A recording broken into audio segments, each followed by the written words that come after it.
കൊല്ലത്ത് 50 ഗ്രാം MDMA-യുമായി യുവതി പിടിയിൽ.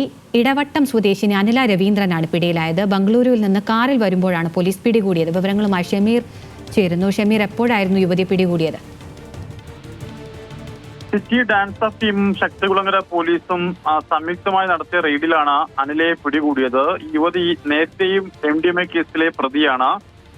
കർണാടകയിൽ നിന്നും കൊല്ലം നഗരത്തിലേക്ക് സ്കൂൾ കോളേജ് വിദ്യാർത്ഥികൾക്ക് വിൽപ്പനയ്ക്കായി എത്തിച്ച MDMA-യുമായി ഒരു യുവതി കാറിൽ വരുന്നതായി കൊല്ലം സിറ്റി പോലീസ് കമ്മീഷണർക്ക് വിവരം ലഭിച്ചു. ഇതിന്റെ അടിസ്ഥാനത്തിൽ രാവിലെ മുതൽ തന്നെ സിറ്റി പോലീസ് പരിധിയിൽ വ്യാപകമായ പരിശോധന നടത്തി. കൊല്ലം ACPയുടെ നേതൃത്വത്തിൽ 3 ടീമുകളായി തിരിഞ്ഞായിരുന്നു പരിശോധന.